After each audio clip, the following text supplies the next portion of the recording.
Selamat datang kembali dalam pembahasan mendalam kita. Kali ini kita akan fokus ke satu elemen negosiasi yang sering banget luput dari perhatian. Kekuatan informasi. Betul sekali. Sumber kita kali ini bab 60 dari Secrets of Power Negotiating. Nah, misi kita hari ini, gimana ya? Kita mau bongkar lah gimana arus informasi yang dibagi atau yang sengaja ditahan, itu bisa, dramatis banget mengubah kekuatan di meja negosiasi. Oke, kita telusur yuk. Iya, dan menariknya konsep ini nggak statis ya. Dia berevolusi terus, apalagi di era digital kayak sekarang ini kan. Bener banget. Kita juga akan coba kupas beberapa taktik spesifiknya yang bisa Anda perhatikan atau mungkin ya hati-hati kalau mau diterapkan. Ini relevan banget loh, nggak cuma buat negosiasi formal. Oke. Nah, satu hal yang langsung bikin saya, gitu ya, dari sumber ini, berbagi informasi itu ternyata bisa bangun ikatan. Semacam ikatan emosional dan psikologis gitu. Jadi setiap kali Anda berbagi sesuatu, sekecil apapun, data, pandangan, cerita, itu pelan-pelan bikin Anda lebih dekat sama pihak lain. Ini bukan basa-basi doang, ini fondasi hubungan kerja. Betul, betul. Yang menarik itu ikatan ini jadi kayak modal sosial gitu kan.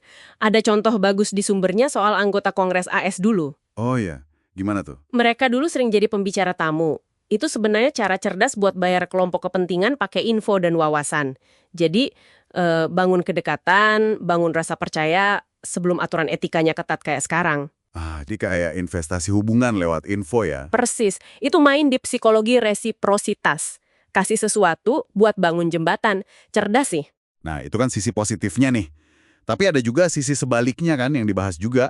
Pakai penahanan informasi buat alat intimidasi. Ya itu dia. Bikin kesan pihak lain itu nggak tahu apa-apa, ketinggalan info, atau kita punya kartu rahasia gitu. Jelas ini usaha bikin nggak seimbang kekuatannya ya. Tentu. Tapi, nah ini dia. Sumbernya kasih catatan penting banget, relevan buat Anda semua di era digital ini. Gimana tuh catatannya? Ya, ketika akses informasi udah gampang banget kayak sekarang, hampir semua orang bisa googling data pesaing, standar industri, latar belakang isu, dalam hitungan menit. Kekuatan dari sekedar nahan informasi itu sendiri udah, ya jauh berkurang. Masuk akal sih. Dulu mungkin iya, punya info eksklusif itu, kekuatan besar. Sekarang, mungkin cuma unda yang nggak terhindarkan, dan malah berisiko ngerusak kepercayaan. Jadi pertanyaannya, untung sesaat nahan info itu sepadan nggak sama potensi rusaknya hubungan jangka panjang? Gitu ya? Nah, itu dia pertanyaan krusialnya. Perlu ditimbang banget. Pertanyaan bagus banget. Ini bawa kita ke taktik spesifiknya nih. Ada satu yang menurut saya cerdik banget. Jangan pernah bilang, saya disuruh atasan komite buat nyampein ini. Kenapa itu penting banget ya? Oh, itu kunci. Soalnya kalimat itu langsung bikin Anda kelihatan kayak, ya maaf, kayak pion aja. Nggak punya kuasa, nggak punya pemikiran sendiri. Cuma utusan gitu ya? Betul. Sumbernya nyaranin bingkai itu sebagai keputusan atau analisis Anda. Misalnya, menurut pertimbangan kami, ini yang paling pas. Atau analisis saya nunjukin ini langkah terbaik. Jadi pihak lain fokus ke alasan kita, bukan nganggap kita pesuruh doang. Tepat. Ini soal persepsi otonomi dan kekuatan personal. Penting banget. Terus ada lagi nih, gimana respons kalau pihak lain bilang, saya perlu waktu bicara sama tim atasan saya dulu. Kadang refleks pertama kan kita jadi merasa, waduh, mereka punya backing kuat nih. Nah, sumbernya ngingetin kita, jangan langsung lompat ke kesimpulan itu. Jangan langsung minder gitu ya. Iya, jangan. Bisa jadi itu memang SOP mereka, atau strategi buat ambil jeda mikir, atau ya, bisa juga cuma taktik biar Anda gugup, terus nurunin ekspektasi. Permainan psikologis juga ya. Bisa jadi tetap tenang aja. Fokus ke substansinya, jangan ke bawah permainan persepsi mereka. Oke. Jadi kalau kita tarik benang merahnya nih, apa implikasi praktisnya buat Anda pas lagi negosiasi? Kuncinya kayaknya kesadaran ya? Betul, kesadaran.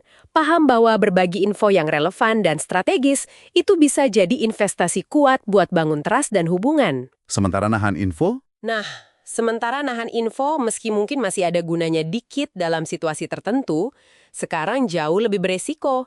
Dampak negatif kepercayaan bisa lebih gede dari untungnya. Apalagi info itu seringkali bisa dicari dari tempat lain kan?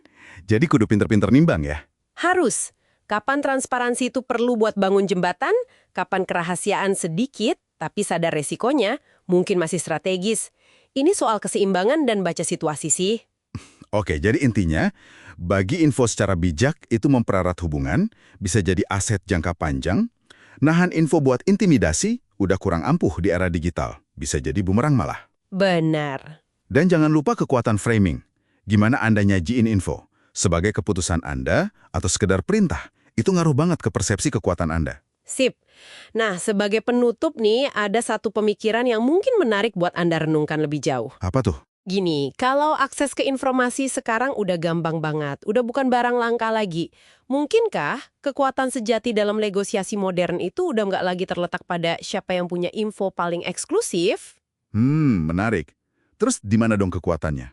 Mungkinkah kekuatannya sekarang geser ke kemampuan kita buat nyaring, buat interpretasi lautan data itu, dan yang paling penting, membagikannya secara cerdas dan etis? Jadi bukan buat pamer atau intimidasi lagi ya? Bukan, tapi lebih ke arah membangun pemahaman bersama, cari solusi yang lebih baik bareng-bareng. Ya, itu sesuatu buat dipikirin lah buat persiapan negosiasi Anda berikutnya.